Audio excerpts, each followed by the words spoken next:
ഇന്ന് നമ്മുടെ സംസ്ഥാനത്ത് 2655 പേർക്കാണ്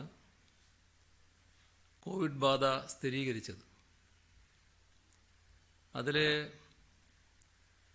2433 പേർക്കും സമ്പർക്കം മൂലമാണ് രോഗബാധയുണ്ടായത്.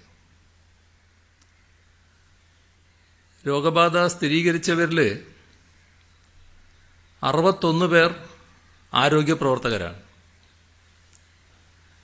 2111 പേരാണ് രോഗവിമുക്തി നേടിയത്. ഇന്നത്തെ കോവിഡ് മൂലമുള്ള മരണം 11 പേരാണ്. കഴിഞ്ഞ 24 മണിക്കൂറിൽ 40,162 സാമ്പിളുകൾ പരിശോധിച്ചു. ഇപ്പോൾ സംസ്ഥാനത്താകെ 21,800 കോവിഡ് ആക്റ്റീവ് കേസുകളാണുള്ളത്. പരിശോധനകൾ വർദ്ധിപ്പിക്കുന്നതിൻ്റെ ഭാഗമായി കോഴിക്കോട് റീജിയണൽ പബ്ലിക് ഹെൽത്ത് ലാബിനോടനുബന്ധിച്ചുള്ള ലാബിൻ്റെ ഉദ്ഘാടനം നാളെ നടക്കും. COVID-19 മലാപ്പറമ്പിലെ ആരോഗ്യവകുപ്പിൻ്റെ പരിശീലന കേന്ദ്രത്തിലെ കെട്ടിടത്തിലാണ് റീജിയണൽ പബ്ലിക് ഹെൽത്ത് ലാബറട്ടറിയുടെ RT-PCR വിഭാഗം പ്രവർത്തനം ആരംഭിക്കുന്നത്. ഇതോടെ ഇപ്പോൾ 23 സർക്കാർ ലാബുകളിലും 10 സ്വകാര്യ ലാബുകളിലും ഉൾപ്പെടെ 33 സ്ഥലങ്ങളിൽ COVID-19 RT-PCR പരിശോധിക്കാനുള്ള സംവിധാനങ്ങളുണ്ട്.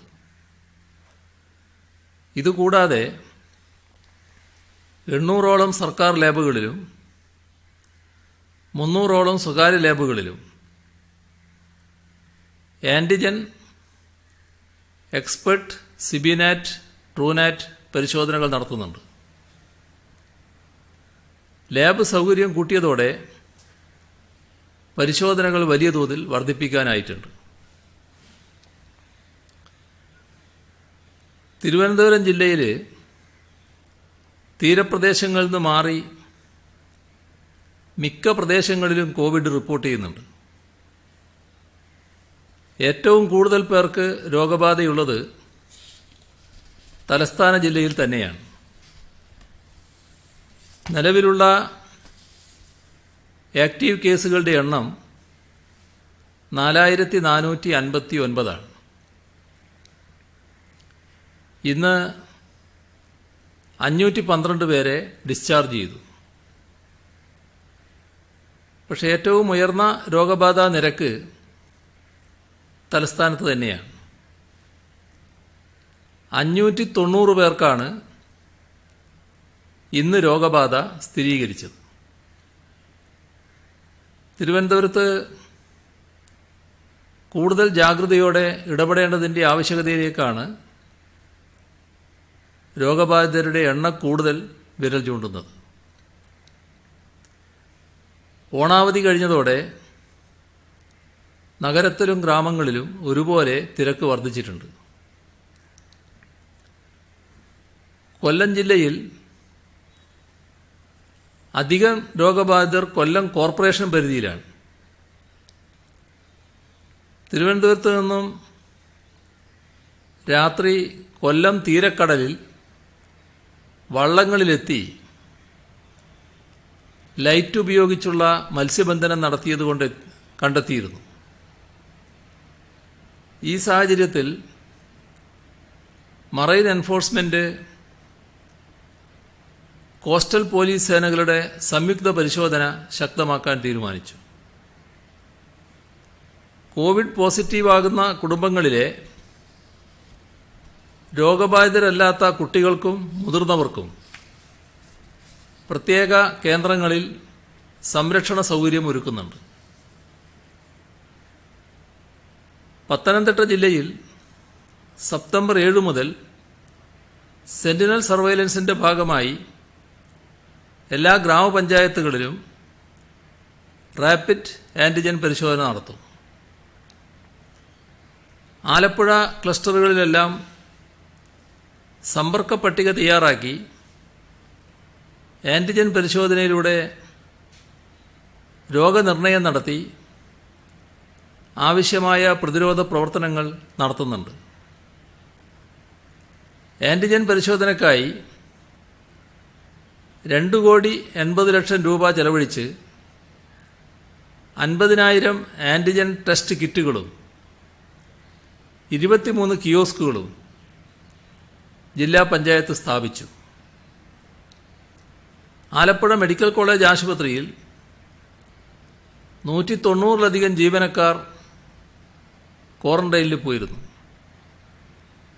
അത്യാഹിത വിഭാഗം, ഹൃദ്രോഗ വിഭാഗം, trauma ICU, cardiac ICU, labour room, paediatric ICU എല്ലാ വിഭാഗത്തിലെയും വാർഡുകൾ പ്രവർത്തിക്കുന്നുണ്ട്.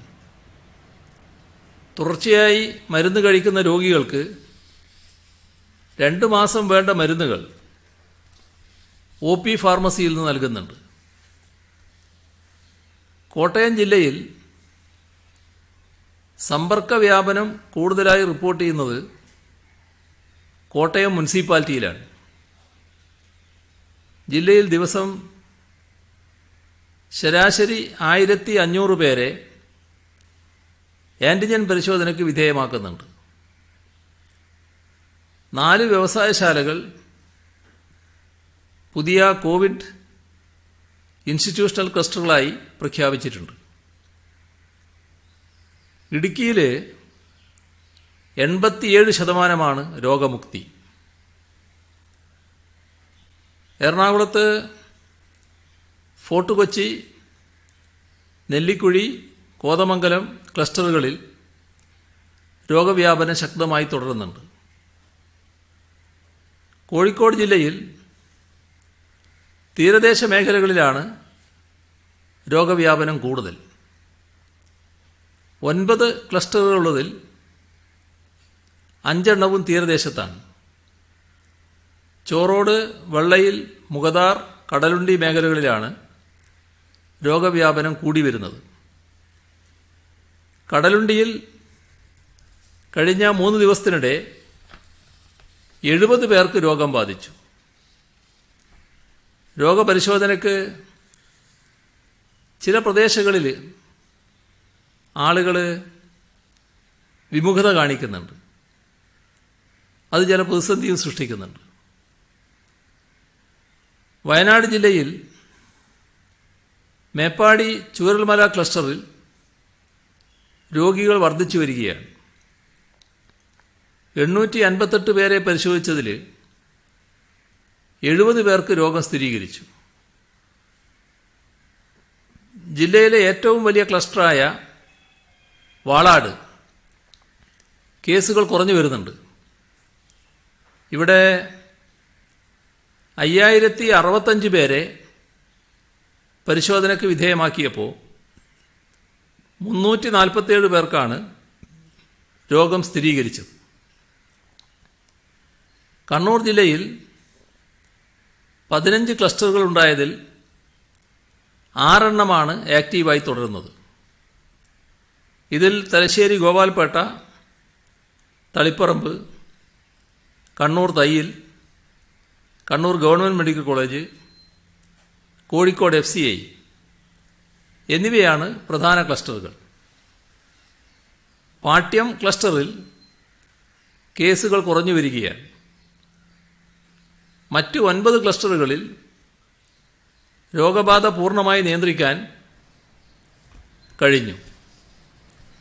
ഇവിടെ പുതിയ കേസുകൾ ഉണ്ടാകുന്നില്ല. കാസർഗോഡ് 276 പേർക്കാണ് ഇന്ന് കോവിഡ് സ്ഥിരീകരിച്ചത്. കോവിഡ് മരണസംഖ്യ ഉയരുന്നത് കാസർഗോഡ് ആശങ്കയ്ക്ക് കാരണമായിട്ടുണ്ട്. കോവിഡ് രോഗവ്യാപനത്തിൻ്റെ ആദ്യ 2 ഘട്ടത്തിലും ഒരു മരണം പോലും റിപ്പോർട്ട് ചെയ്യാതിരുന്ന ജില്ലയിൽ 3-ാം ഘട്ടത്തിലാണ് 42 പേർ മരിച്ചത്. തീരദേശ പ്രദേശങ്ങളിലെ രോഗവ്യാപനവും പ്രധാന വെല്ലുവിളിയാണ്. എല്ലാ ജില്ലകളിലും രോഗവ്യാപനം തുടരുകയാണ്. ഓണാഘോഷവുമായി ബന്ധപ്പെട്ട് എത്രത്തോളം വ്യാപനമുണ്ടായി എന്നത് മനസ്സിലാക്കാനിരിക്കുന്നതേയുള്ളൂ. ഇതൊക്കെയാണെങ്കിലും കഴിഞ്ഞ ദിവസം സൂചിപ്പിച്ചതുപോലെ സംസ്ഥാനത്ത് കോവിഡ് വ്യാപനം നല്ല നിലയിൽ പിടിച്ചു നിർത്താൻ കഴിയുന്നുണ്ട് എന്നതാണ് കഴിഞ്ഞ ദിവസങ്ങളിലെ താരതമ്യ പഠനങ്ങൾ സൂചിപ്പിക്കുന്നത്. രാജ്യത്ത് കോവിഡ് ബാധിച്ചവരുടെ എണ്ണം 40 ലക്ഷം കടന്നിരിക്കുന്നു. കഴിഞ്ഞ ഒറ്റ ദിവസം രാജ്യത്താകെ രോഗം സ്ഥിരീകരിച്ചത് 86,432 പേർക്കാണ്. കോവിഡ് പ്രതിരോധ പ്രവർത്തനങ്ങളുടെ ഭാഗമായി കേരളം പുലർത്തിയ ജാഗ്രതയുടെയും നടത്തിയ പ്രവർത്തനങ്ങളുടെയും മികവ് മനസ്സിലാക്കാൻ കഴിയുന്നത് മറ്റ് സംസ്ഥാനങ്ങളിലെ സ്ഥിതിയുമായി താരതമ്യം ചെയ്യുമ്പോഴാണ്. ഏത് സൂചകങ്ങൾ പരിശോധിച്ചാലും താരതമ്യേന മെച്ചപ്പെട്ട രീതിയിലാണ് ഈ മഹാമാരിയെ നേരിടാൻ നമുക്കായിട്ടുള്ളത്. ഇന്ത്യയിൽ ആദ്യത്തെ കോവിഡ് കേസ് ജനുവരി 30 നമ്മുടെ നാട്ടിലാണ് റിപ്പോർട്ട് ചെയ്യപ്പെട്ടത്. എന്നിട്ടും ഈ കാലയളവിനുള്ളിൽ കേസ് പെർ മില്യൺ, അതായത് 10 ലക്ഷം ജനങ്ങളിൽ എത്ര പേർക്ക് രോഗബാധയുണ്ടായി എന്ന കണക്ക്, അത് നോക്കിയാൽ കേരളത്തിലത് 2168. ആന്ധ്രാപ്രദേശിലെ കേസ് പെർ മില്യൺ 8479. 5000-നും മുകളിലാണ് തമിഴ്നാട്ടിലും കർണാടകയിലും. തെലങ്കാനയിൽ 3482. നമ്മുടെ രാജ്യത്തിൻ്റെ ശരാശരി 2731. ജനസാന്ദ്രത പരിശോധിച്ചാൽ ഈ സംസ്ഥാനങ്ങളെക്കാളും ഒരുപാട് മുന്നിലാണ് നമ്മളെന്നതും നാം ഓർക്കണം. ഇനി ആക്റ്റീവ് കേസുകളുടെ എണ്ണത്തിൽ കേരളം അയൽ സംസ്ഥാനങ്ങളെക്കാൾ വളരെ ഭേദപ്പെട്ട നിലയിലാണ്. ഈ 1-ാം തീയതിയിലെ നിലയെടുത്താൽ 22,578 കേസുകളാണ് സംസ്ഥാനത്താകെ ഉണ്ടായത്. കർണാടകയിൽ 91,018 ആക്റ്റീവ് കേസുകൾ. ആന്ധ്രാപ്രദേശിൽ 1,01,210. തമിഴ്നാട്ടിൽ 52,379. തെലങ്കാനയിൽ 32,341. ഇതോടൊപ്പം നാം തുറന്നു വരുന്ന ഡിസ്ചാർജ് പോളിസി, കർശനമായ ഡിസ്ചാർജ് പോളിസിയാണ് നാം പിന്തുടരുന്നത്. മറ്റു പ്രദേശങ്ങളിൽ 10 ദിവസങ്ങൾ കഴിയുമ്പോൾ ലക്ഷണങ്ങളില്ലെങ്കിൽ ഡിസ്ചാർജ് ചെയ്യും. ഇവിടെ ആൻറ്റിജൻ പരിശോധന നടത്തി നെഗറ്റീവായ ശേഷം മാത്രമാണ് രോഗിയെ ഡിസ്ചാർജ് ചെയ്യുന്നത്. അപ്പോൾ ജനങ്ങളുടെ സുരക്ഷ ഉറപ്പുവരുത്താൻ പരമാവധി ശ്രമിക്കും എന്ന നിശ്ചയദാർഢ്യത്തിൽ വിട്ടുവീഴ്ച ചെയ്യാൻ സർക്കാർ ഒരുക്കമല്ല. അതുകൊണ്ടാണ് ഏറ്റവും കുറഞ്ഞ മരണങ്ങൾ മാത്രം ഇവിടെ സംഭവിക്കുന്നത്. നമ്മുടെ ഡെത്ത് പെർ മില്യൺ 10 ലക്ഷത്തിൽ എത്ര പേർ മരിച്ചു എന്നത്, അത് 8.4 നമ്മുടെ സംസ്ഥാനത്ത്. തമിഴ്നാട്ടിൽ അത് ഏതാണ്ട് 11 ഇരട്ടിയാണ്. കർണാടകയിൽ നമ്മുടേതിൻ്റെ ഏകദേശം 12 ഇരട്ടിയാണ്. ആന്ധ്രാപ്രദേശിൽ 77.2 ഡെത്ത് പെർ മില്യൺ. നമ്മുടെ രാജ്യത്തിൻ്റെ ശരാശരി 48. ഇനി കേസ് ഫെറ്റാലിറ്റി റേറ്റ്, അതായത് രോഗബാധിതരായ 100 പേരിൽ എത്ര പേർ മരിച്ചു എന്ന കണക്ക്, ഇത് പരിശോധിച്ചാൽ കേരളത്തിൽ 0.4. തമിഴ്നാട്ടിലും കർണാടകയിലും 1.7. ആന്ധ്രാപ്രദേശിൽ 0.9. വയോജനങ്ങളുടെ എണ്ണവും ക്യാൻസർ, പ്രമേഹം തുടങ്ങിയ രോഗങ്ങൾ ബാധിച്ചവരുടെ എണ്ണവും ജനസംഖ്യാനുപാതികമായി ഇന്ത്യയിൽ തന്നെ ഏറ്റവും കൂടുതലുള്ള സംസ്ഥാനമാണ് നമ്മുടേത്. എന്നിട്ടും ഏറ്റവും കുറഞ്ഞ മരണസംഖ്യ നിലനിർത്താൻ സാധിക്കുന്നത് നമ്മുടെ നാടാകെ നടത്തിയ പ്രവർത്തനങ്ങളുടെ മികവിൻ്റെ ദൃഷ്ടാന്തം തന്നെയാണ്. ടെസ്റ്റുകളുടെ കാര്യത്തിലും കേരളം ബഹുദൂരം മുന്നിലാണ്. ലോകാരോഗ്യ സംഘടനയും ICMR-ഉം ഉൾപ്പെടെയുള്ള വിദഗ്ധ ഏജൻസികളെല്ലാം നിഷ്കർഷിക്കുന്ന രീതിയാണ് ഇവിടെ പിന്തുടരുന്നത്. അതനുസരിച്ച് test per million by case per million എന്ന ശാസ്ത്രീയ സൂചകം ഉപയോഗിച്ച് പരിശോധിച്ചാൽ മെച്ചപ്പെട്ട രീതിയിലാണ് നമ്മൾ ടെസ്റ്റുകൾ നടത്തുന്നതെന്ന് കാണാം. കേരളത്തിലെ test per million by case per million 22. തമിഴ്നാട്ടിൻ്റേത് 11. അതായത് 22 പേർക്ക് ടെസ്റ്റുകൾ ചെയ്യുമ്പോഴാണ് ഇവിടെ ഒരാൾക്ക് രോഗം കണ്ടെത്തുന്നത്. തമിഴ്നാട്ടിൽ 11 ടെസ്റ്റുകൾ നടത്തുമ്പോൾ 1 എന്ന രീതിയിലാണ് രോഗം കണ്ടെത്തുന്നത്. തെലങ്കാനയിൽ അത് 10.9. കർണാടകയിലും ആന്ധ്രാപ്രദേശിലും 8.4. ടെസ്റ്റ് പോസിറ്റിവിറ്റി റേറ്റ്, അതായത് ടെസ്റ്റുകൾ ചെയ്യുമ്പോൾ എത്ര എണ്ണം പോസിറ്റീവാകുന്നു, ഈ കണക്ക് നോക്കിയാലും നമ്മൾ മികച്ച നിലയിലാണ്. ടെസ്റ്റ് പോസിറ്റിവിറ്റി റേറ്റ് കുറഞ്ഞിരിക്കുകയാണ് അഭികാമ്യം.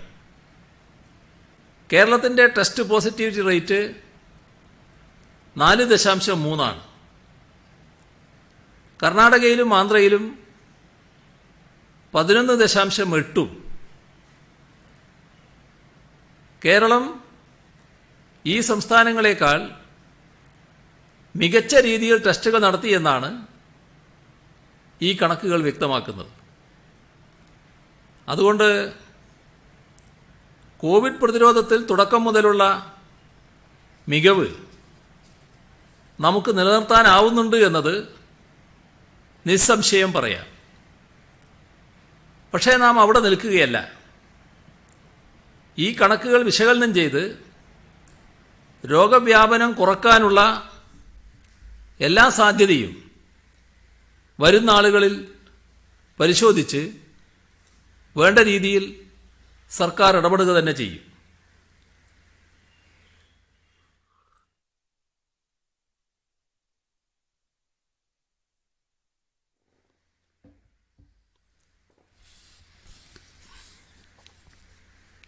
Kerala state waste management project നടപ്പാക്കുന്നതുമായി ബന്ധപ്പെട്ട് ഇന്ന് സർവകക്ഷി യോഗം ചേർന്നിരുന്നു. 2100 കോടി രൂപയുടെ ഖരമാലിന്യ മാനേജ്മെൻറ്റ് പദ്ധതി സംസ്ഥാനത്ത് നടപ്പാക്കുകയാണ്. ഇത് സംബന്ധിച്ച് സർക്കാർ മുന്നോട്ട് വച്ച നിർദ്ദേശങ്ങൾക്ക് സർവകക്ഷി യോഗം പിന്തുണ നൽകി. ഖരമാലിന്യ ശേഖരണവും സംസ്കരണവും ഇപ്പോൾ തദ്ദേശഭരണ സ്ഥാപനങ്ങളാണ് നിർവഹിക്കുന്നത്. 3500 ഹരിതകർമ്മസേന യൂണിറ്റുകൾ, 888 ശേഖരണ കേന്ദ്രങ്ങൾ, 151 റിസോഴ്സ് റിക്കവറി സൗകര്യങ്ങൾ ഈ കഴിഞ്ഞ 4 വർഷത്തിൽ നമ്മുടെ സംസ്ഥാനത്ത് നിലവിൽ വന്നിട്ടുണ്ട്. നാം കാണേണ്ടത് രാജ്യത്തെ തന്നെ മികച്ച സംവിധാനമാണ് സംസ്ഥാനത്തുള്ളത് എന്നാണ്. തദ്ദേശഭരണ സ്ഥാപനങ്ങൾ മാലിന്യ സംസ്കരണ കാര്യത്തിൽ ഫലപ്രദമായി ഇടപെടുന്നുണ്ട്. എന്നാൽ ഖരമാലിന്യ ശേഖരണത്തിൽ ഇനിയും മുന്നോട്ട് പോകേണ്ടതായിട്ടാണ് ഇരിക്കുന്നത്. ജൈവമാലിന്യങ്ങൾ വീടുകളിലും സ്രോതസ്സുകളിലും സംസ്കരിക്കാൻ മതിയായ സൗകര്യങ്ങൾ ഇന്നില്ല. 100% അജൈവ മാലിന്യങ്ങൾ സംസ്കരിക്കാനും പദ്ധതി ഉണ്ടാകേണ്ടതുണ്ട്. ഇതിനായി തദ്ദേശഭരണ സ്ഥാപനങ്ങൾക്ക് പിന്തുണ ആവശ്യമാണ്. മാലിന്യ സംസ്കരണത്തിന് അന്താരാഷ്ട്ര നിലവാരത്തിലുള്ള സാനിറ്ററി ലാൻഡ്ഫിൽ നിലവിൽ വേണ്ടതുണ്ട്. വേസ്റ്റ് ട്രേഡിംഗ് സെൻ്ററുകൾ എല്ലാ തദ്ദേശഭരണ സ്ഥാപനങ്ങളിലും ഉണ്ടാകണം. ഇതിന് സമഗ്രമായ പദ്ധതി ആവശ്യമാണെന്നാണ് സർക്കാർ കാണുന്നത്. തദ്ദേശഭരണ സ്ഥാപനങ്ങൾ തമ്മിൽ മാലിന്യ സംസ്കരണ ശേഷിയിൽ വലിയ അന്തരമുണ്ട്. നമ്മുടെ ലക്ഷ്യം പൂർണ്ണമായി നേടണമെങ്കിൽ ഈ അന്തരം ഇല്ലാതാകണം. എല്ലാ തദ്ദേശഭരണ സ്ഥാപനങ്ങളും മാലിന്യ സംസ്കരണത്തിൽ തുല്യശേഷി കൈവരിക്കണം. പദ്ധതി വിഹിതത്തിൻ്റെ ഭാഗമായി തദ്ദേശഭരണ സ്ഥാപനങ്ങൾക്ക് ഇപ്പോൾ ഫണ്ട് കൈമാറുന്നുണ്ട്. എന്നാൽ അത് മുഴുവൻ കാര്യങ്ങൾക്കും തികയുന്നില്ല. അപ്പോൾ അതിനുപരിയായി ലോകബാങ്കിൽ നിന്നുള്ള വായ്പ കേരള സ്റ്റേറ്റ് വേസ്റ്റ് മാനേജ്മെൻറ്റ് പ്രോജക്റ്റിലൂടെ ലഭ്യമാക്കാനാണ് ഉദ്ദേശിക്കുന്നത്. ഈ പ്രോജക്റ്റിലൂടെ 2100 കോടി രൂപയാണ് വായ്പ ലഭ്യമാവുക. ഇതിൽ ലോകബാങ്കിൻ്റെ വിഹിതം 1470 കോടി രൂപ, കേരള സർക്കാരിൻ്റെ വിഹിതം 630 കോടി രൂപ. പ്രത്യേക പദ്ധതിക്കായി നൽകുന്ന വായ്പയായതിനാൽ ലോകബാങ്ക് പൊതുവായ നിബന്ധനകളൊന്നും ഇതിന് വെക്കുന്നില്ല. ഈ പദ്ധതിക്ക് പ്രധാനമായും 3 ഭാഗങ്ങളാണുള്ളത്. ഒന്ന് ശാക്തീകരണവും സാങ്കേതിക പിന്തുണയും. 2 പ്രാദേശിക പശ്ചാത്തല സൗകര്യങ്ങൾ, സാനിറ്റേഷൻ രംഗത്ത് അധിക വിഭവങ്ങൾ ലഭ്യമാക്കുക. ഏകോപനവും പ്രകൃതി സൗഹൃദവുമായ പുനഃചക്രമണവും പദ്ധതിയുടെ ലക്ഷ്യങ്ങളാണ്. പ്രദേശവാസികളുടെ പ്രശ്നങ്ങൾ കേൾക്കാനും പരിഹാരമുണ്ടാക്കാനും പ്രത്യേക സംവിധാനമുണ്ടാകും. പദ്ധതിയുടെ കാലാവധി 6 വർഷമാണ്. 1ഉം 2ഉം ഘടകങ്ങൾക്ക് ശുചിത്വ മിഷനും 3ാമത്തേതിന് നഗരത്തിലെ തദ്ദേശഭരണ സ്ഥാപനങ്ങൾക്കുമാണ് നടത്തിപ്പ് മേൽനോട്ടം. 93 നഗര തദ്ദേശഭരണ സ്ഥാപനങ്ങൾക്കും ഈ നഗരങ്ങളുടെ തൊട്ടുകിടക്കുന്ന പഞ്ചായത്തുകൾ, അതൊരു 183 ഗ്രാമപഞ്ചായത്തുകൾ വരും. അങ്ങനെ 183 ഗ്രാമപഞ്ചായത്തുകൾക്കുമാണ് ഈ പ്രോജക്റ്റിൻ്റെ ഗുണം ലഭിക്കുക. പ്രോജക്റ്റിൻ്റെ ഭാഗമായി പ്രാരംഭ പഠനം നടത്താനും വിശദമായ പ്രോജക്റ്റുകൾ നടത്താനും വിവിധ ചട്ടങ്ങളുടെ പരിപാലനം നിരീക്ഷിക്കാനും സർക്കാരിൻ്റെയും ലോകബാങ്കിൻ്റെയും മാനദണ്ഡങ്ങൾ പാലിക്കുമെന്ന് ഉറപ്പുവരുത്താനും സർക്കാരിനെ സഹായിക്കാൻ പ്രോജക്റ്റിൻ്റെ ഭാഗമായി കൺസൾട്ടന്റുകൾ ഉണ്ടാവും. ഗ്ലോബൽ ബിഡ്ഡിംഗ് പ്രക്രിയയിലൂടെയാണ് കൺസൾട്ടന്റുകളെ തിരഞ്ഞെടുക്കുക. എല്ലാവരും ഈ പരിപാടിയെ സ്വാഗതം ചെയ്തു. നേരത്തെ തദ്ദേശ ഭരണ വകുപ്പ് മന്ത്രി കോർപ്പറേഷനുകളുടെയും മുനിസിപ്പാലിറ്റികളുടെ നഗരസഭകളുടെയും പഞ്ചായത്തുകളുടെയും അസോസിയേഷൻ പ്രതിനിധികളെ വിളിച്ച് ചർച്ച ചെയ്തിരുന്നു. അവരും എല്ലാവരും ഈ പരിപാടിയെ പൂർണ്ണമായും സ്വാഗതം ചെയ്യുകയാണ് ചെയ്തത്. നമ്മുടെ കേരളത്തെ പൂർണ്ണമായും മാലിന്യമുക്ത കേരളമാക്കി മാറ്റുക എന്ന നമ്മുടെ പ്രതീക്ഷ നിറവേറ്റാനുതകുന്ന ഒരു പദ്ധതിയായിട്ടാണ് എല്ലാവരും ഈ പദ്ധതിയെ കണ്ടത്. ഇത്രയാണ് ഇന്ന് കൈമാറാനുള്ള വിവരങ്ങൾ.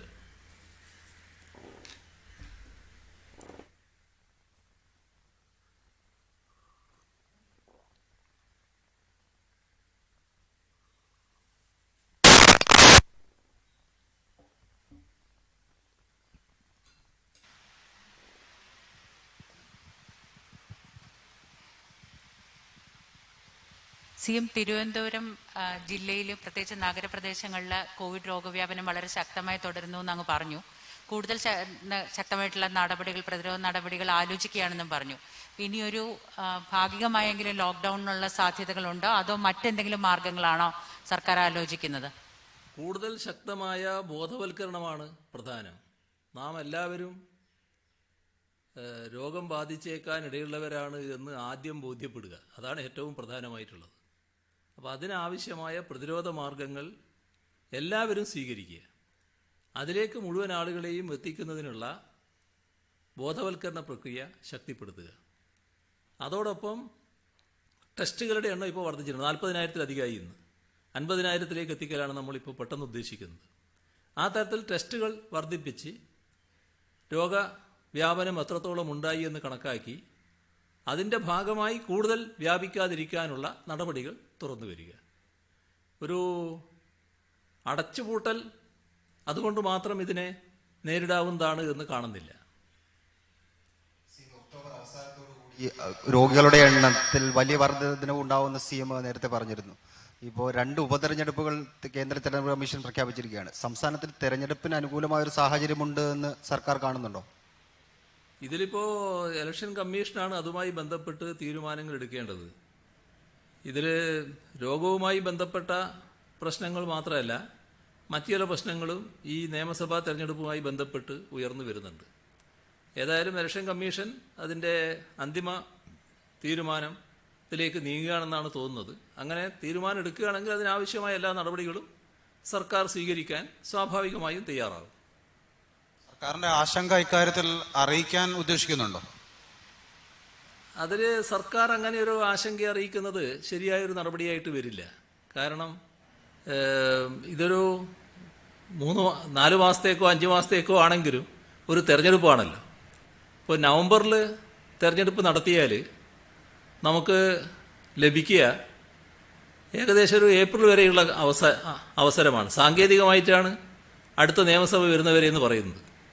പക്ഷേ ഏപ്രിലാകുമ്പോൾ പുതിയ തെരഞ്ഞെടുപ്പിൻ്റെ പ്രഖ്യാപനം വരും. അപ്പോൾ നവംബർ എടുത്താൽ ഡിസംബർ, ജനുവരി, ഫെബ്രുവരി, മാർച്ച് 4 മാസം. ഈ 4 മാസം കഴിയുമ്പോൾ തെരഞ്ഞെടുപ്പിലേക്ക് സ്വാഭാവികമായിട്ട് പോകും. അപ്പോൾ അത്തരമൊരവസ്ഥ ഇതിനകത്തുണ്ട്. പക്ഷെ അതൊക്കെ എല്ലാം പരിശോധിച്ചാണല്ലോ ഇലക്ഷൻ കമ്മീഷൻ ഒരു നിലപാടെടുക്കുക. അവരുടെ അന്തിമ നിലപാട് വരട്ടെ, അതിനനുസരിച്ച് നിലപാട് സംസ്ഥാന ഗവൺമെൻറ് എടുക്കും. CM ഈ ഉപതെരഞ്ഞെടുപ്പ് മാത്രമല്ല, തദ്ദേശ ഭരണ സ്ഥാപനങ്ങളിലേക്കുള്ള തെരഞ്ഞെടുപ്പ് അതിനു മുമ്പ് നടക്കാനുള്ള സാധ്യതയുമുണ്ട്. തദ്ദേശ ഭരണ സ്ഥാപനങ്ങളുടെ തെരഞ്ഞെടുപ്പ് എന്ന് പറയുന്നത് 5 വർഷക്കാലത്തേക്കാണ്. ആ 5 വർഷക്കാലത്തേക്കുള്ള തെരഞ്ഞെടുപ്പ് സാധാരണഗതിയിൽ നവംബറിലാണ് അവസാനിക്കേണ്ടത്. ഇപ്പോൾ കമ്മീഷൻ അതുമായി ബന്ധപ്പെട്ട തയ്യാറെടുപ്പ് നടത്തിക്കൊണ്ടിരിക്കുകയാണ്. അത് കമ്മീഷൻ പരിശോധിച്ച് യുക്തമായ നിലപാടെടുക്കുമെന്നാണ് പ്രതീക്ഷിക്കുന്നത്. CM ഈ അടച്ചിടലല്ല നയം, തുറന്നിട്ടുകൊണ്ട് തന്നെ കോവിഡിനൊപ്പം ജീവിക്കുകയാണ് നയമെന്ന് പറയുകയുണ്ടായി.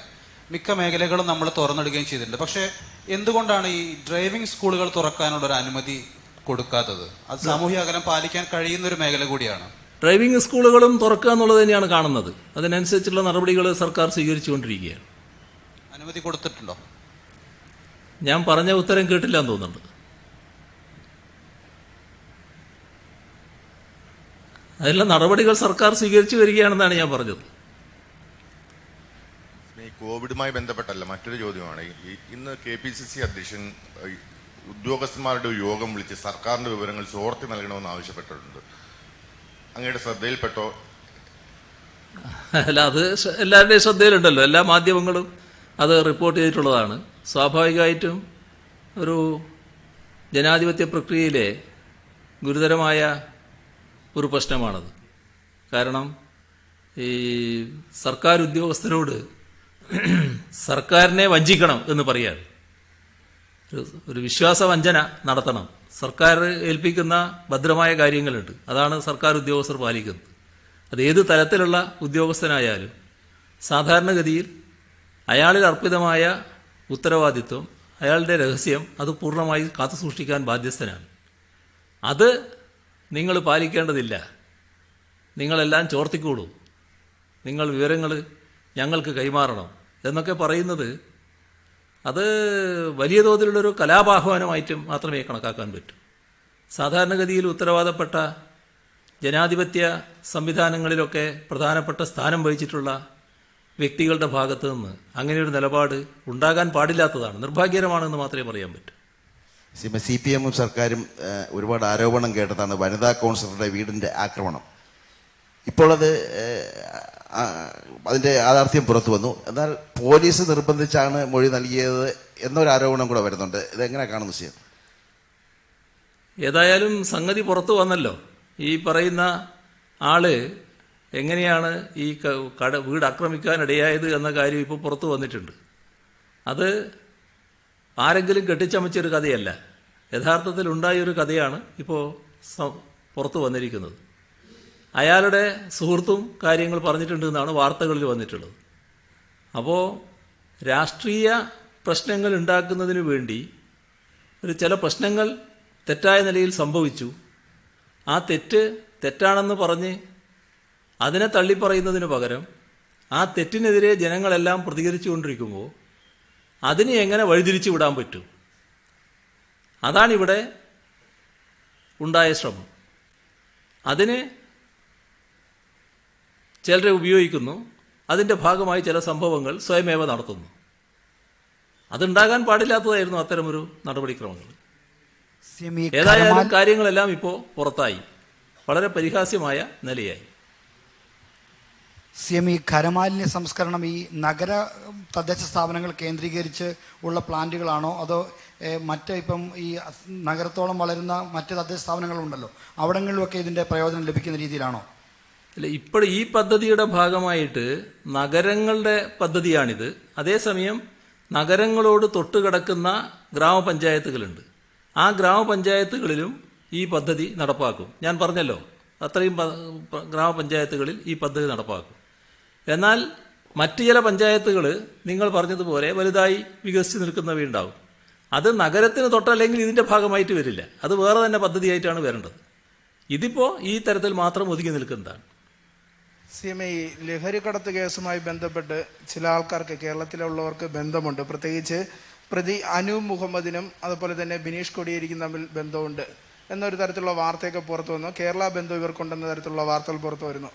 പക്ഷേ എന്തുകൊണ്ട് സ്റ്റേറ്റ് നാർക്കോട്ടിക് സെല്ലും അതുപോലെ തന്നെ കേരള പോലീസും ഇത് സംബന്ധിച്ച് ഒരു അന്വേഷണം നടത്തുന്നില്ല എന്ന ഒരു ആക്ഷേപം BJP സംസ്ഥാന അധ്യക്ഷൻ ഉന്നയിച്ചിട്ടുണ്ട്. ഇതിലിപ്പോൾ സാധാരണഗതിയിൽ അന്വേഷണം നടക്കുന്നുണ്ട്. ആ അന്വേഷണ ഏജൻസി അവരുടെ അന്വേഷണത്തിൻ്റെ ഭാഗമായി ഇങ്ങനൊരു സംഭവമുണ്ട് എന്ന് സംസ്ഥാനത്ത് അറിയിച്ചാൽ സംസ്ഥാനത്തുള്ള ഏജൻസികൾ അന്വേഷിക്കാൻ നിർബന്ധിതമാവും. അതല്ലാതെ സംസ്ഥാന ഏജൻസി അന്വേഷിക്കില്ലല്ലോ. സംസ്ഥാന ഏജൻസിയുടെ മുന്നിൽ അങ്ങനെയൊരു കാര്യങ്ങൾ ഇപ്പോൾ വന്നതായിട്ട് എനിക്കറിവില്ല. അങ്ങനെയുണ്ടെങ്കിൽ നിർബന്ധമായും സംസ്ഥാന ഏജൻസി അന്വേഷിക്കും. CM, ഈ തെരഞ്ഞെടുപ്പുമായി ബന്ധപ്പെട്ട് തന്നെയാണ് ഒരു ചോദ്യം. ഈ അങ്ങേറ്റം വിവാദ വിഷയങ്ങളൊക്കെ കടന്നു വരുന്നുണ്ട്. പ്രതിപക്ഷം നിരവധി വിഷയങ്ങൾ ഉന്നയിക്കുകയും ചെയ്യുന്നുണ്ട്. ഇതിനിടയിലാണ് 2 ഉപതെരഞ്ഞെടുപ്പ് വരാൻ പോകുന്നത്. അങ്ങയുടെ സർക്കാരിന്റെ ഒരു വിലയിരുത്തലായി മാറുമോ ഈ തെരഞ്ഞെടുപ്പ്? അങ്ങനെ വിലയിരുത്തപ്പെടുന്നുണ്ടോ? ഏത് ഉപതെരഞ്ഞെടുപ്പും നിലവിലുള്ള സർക്കാരിൻ്റെ വിലയിരുത്തലായിട്ട് തന്നെയാണ് കണക്കാക്കപ്പെടുക. അതിന് വലിയ ആശ്ചര്യമൊന്നുമില്ല. സാധാരണഗതിയിൽ അങ്ങനെ തന്നെയാണ് കണക്കാക്കുക. CM, ഈ കേരള കോൺഗ്രസിലെ തർക്കത്തിൽ ജോസ് കെ മാണി പക്ഷം അങ്ങനെ വഴിയാധാരമാകില്ല എന്നാണ് CPM സംസ്ഥാന സെക്രട്ടറി പറഞ്ഞത്. ഇടതുമുന്നണിയിലേക്ക് ജോസ് കെ മാണി വിഭാഗം വരട്ടെ എന്നാണോ CMന്റെ കൂടി നിലപാട്? ആ നിലയിലുള്ള ചർച്ചകൾ എന്തെങ്കിലും അവരുമായി നടത്തിയിട്ടുണ്ടോ? അല്ല, ജോസ് കെ മാണി ഇപ്പോൾ കേരള കോൺഗ്രസിലെ തർക്കത്തിലെ ഒരു വിഭാഗത്തിൻ്റെ നേതൃത്വം കൊടുക്കുന്നയാളാണ്. അദ്ദേഹത്തിനാണ് ഇപ്പോൾ ചിഹ്നവും പാർട്ടിയും എന്ന് തെരഞ്ഞെടുപ്പ് കമ്മീഷൻ വ്യക്തമാക്കി കഴിഞ്ഞിട്ടുണ്ട്. അതുമായി ബന്ധപ്പെട്ട് മറുവിഭാഗത്തിൻ്റെ നേതാവായ PJ ജോസഫ് ചില കാര്യങ്ങൾ വ്യക്തമാക്കിയിട്ടുണ്ട്. അദ്ദേഹം നിയമപോരാട്ടത്തിന് പോവുകയാണെന്നാണ് പറയുന്നത്. അപ്പോൾ അതുമായി ബന്ധപ്പെട്ടുള്ള നിയമപോരാട്ടം തുടരുമോ എന്നുള്ള എനിക്കറിയില്ല. ഏതായാലും തെരഞ്ഞെടുപ്പ് കമ്മീഷനാണ് ഇത്തരം കാര്യങ്ങളിൽ അന്തിമവിധി നൽകുന്നത്. ആ അന്തിമവിധി അനുസരിച്ച് ഇപ്പോൾ ജോസിനാണ് പാർട്ടിയുടെയും ചിഹ്നത്തിൻ്റെയും അവകാശം കിട്ടിയിട്ടുള്ളത്. അപ്പോൾ കേരള കോൺഗ്രസ് എം എന്നത് ജോസ് നേതൃത്വം കൊടുക്കുന്ന പാർട്ടിയായി മാറിയിരിക്കുകയാണ്. അത്തരമൊരു സാഹചര്യത്തിൽ ജോസ് പക്ഷം അല്ലെങ്കിൽ കേരള കോൺഗ്രസ് എം, ജോസ് നേതൃത്വം കൊടുക്കുന്ന കേരള കോൺഗ്രസ് എം ഇപ്പോൾ കൂടുതൽ ശക്തി ആർജിച്ചിരിക്കുന്നെന്ന് വസ്തുതയാണ്. ഇതിൻ്റെ ഒരു നടപടിക്രമങ്ങൾ പരിശോധിച്ചാൽ നേരത്തെ UDFൻ്റെ നേതൃത്വം തന്നെ ഇവരെ പുറന്തള്ളിയതായിരുന്നു. ജോസ് വിഭാഗത്തെ പുറന്തള്ളി. UDFൽ നിന്ന് പുറന്തള്ളുകയാണ് ചെയ്തത്. UDFൽ നിന്ന് പുറന്തള്ളിയപ്പോൾ അവർ UDFന് പുറത്തായി. എന്നാൽ അവരൊരു പ്രത്യേക രാഷ്ട്രീയ നിലപാട് സ്വീകരിച്ചിട്ടില്ല. ആ നിലപാടിൽ അവരങ്ങനെ തുടരുകയാണ്. ഇതിനിടയ്ക്ക് പ്രധാനപ്പെട്ട ഒരു രാഷ്ട്രീയ സംഭവവികാസം ഉണ്ടായത് രാജ്യസഭാ തെരഞ്ഞെടുപ്പാണ്. രാജ്യസഭാ തെരഞ്ഞെടുപ്പ് വന്നപ്പോൾ അവരൊരു നിലപാടെടുത്തു. അവർ UDFന് വോട്ട് ചെയ്യുന്നില്ല, അല്ലെങ്കിൽ നിഷ്പക്ഷം വോട്ടിങ്ങിൽ നിന്ന് ഒഴിഞ്ഞു നിൽക്കുന്നു എന്ന നിലപാടെടുത്തു. വോട്ടിങ്ങിൽ നിന്ന് ഒഴിഞ്ഞു നിൽക്കുന്നു എന്ന് പറയുന്നതിൻ്റെ അർത്ഥം UDFന് വോട്ട് ചെയ്യുന്നില്ല എന്നാണ്. ആ വോട്ടിങ്ങിൽ നിന്ന് ഒഴിഞ്ഞു നിൽക്കുക എന്ന് പറയുന്നത് സാധാരണഗതിയിൽ ഞങ്ങൾ സന്തോഷിക്കുന്നൊരു കാര്യമാണ്. കാരണം LDFനെതിരെയുള്ള ശക്തി UDF, ആ UDF നേരത്തെയുള്ള ശക്തിയിൽ നിൽക്കുന്നില്ല, ദുർബലമാകുന്നു എന്നതാണ്. ആ നിലപാട് അവരെടുത്തിട്ടുണ്ട്. അതിനപ്പുറം അവരൊരു നിലപാടും ഇതേവരെ എടുത്തിട്ടില്ല. അവർ ഒരു പരസ്യ നിലപാടിലേക്കും വന്നിട്ടില്ല. അവരുടെ നിലപാടിനെ ആശ്രയിച്ചാണ് മറ്റു കാര്യങ്ങളൊക്കെ നിൽക്കുന്നത്. അതിനെക്കുറിച്ച് ഞാൻ പറയാൻ അശക്തനാണ്. നമ്മൾ കോവിഡിന്റെ ആദ്യഘട്ടത്തിൽ ഈ ദുർബല വിഭാഗങ്ങൾ, ആരോഗ്യപരമായി ദുർബലരായ വിഭാഗങ്ങൾക്ക് നിരവധി ഇളവുകൾ കൊടുത്തിരുന്നു. ഗർഭിണികൾ, ഭിന്നശേഷിക്കാർ. പക്ഷെ ഇപ്പോൾ പലതും ആ ഇളവുകൾ നടപ്പിലാക്കുന്നില്ല. ഈ സഹകരണ ബാങ്കുകളിൽ ഗർഭിണികളെ ജോലിക്കെത്താൻ നിർബന്ധിക്കുന്നു. സെൽഫ് ഫൈനാൻസിങ് കോളേജുകളിൽ വന്ന് പഠിപ്പിക്കണമെന്ന് പറയുന്നു. സർക്കാർ കോളേജുകളിൽ വീട്ടിൽ ഇരുന്ന് ക്ലാസ് എടുക്കാൻ, ഓൺലൈൻ വഴി ക്ലാസ് എടുക്കാൻ പറയുമ്പോൾ സെൽഫ് ഫൈനാൻസിങ് കോളേജുകളിൽ വന്ന് ക്ലാസ് എടുക്കണമെന്ന് നിർബന്ധിക്കുന്നു. ഇതിനെതിരെ ഒരു നിർദ്ദേശം നൽകാൻ കഴിയുമോ? സെൽഫ് ഫൈനാൻസ് കോളേജുകളിൽ ക്ലാസ് ആരംഭിച്ചിട്ടില്ലല്ലോ, ഓൺലൈൻ ക്ലാസ് തന്നെയായിരിക്കും പറയുന്നുണ്ടാകുക അല്ലേ? അതെന്താണെന്ന് പരിശോധിക്കണം. എൻ്റെ ശ്രദ്ധയിലുള്ള കാര്യമല്ല, അത് പരിശോധിക്കുക എന്താണെന്നുള്ളത്. അത് ഏത് തരത്തിലുള്ളതാണ്, എങ്ങനെയാണെന്നുള്ളത് പരിശോധിക്കാം.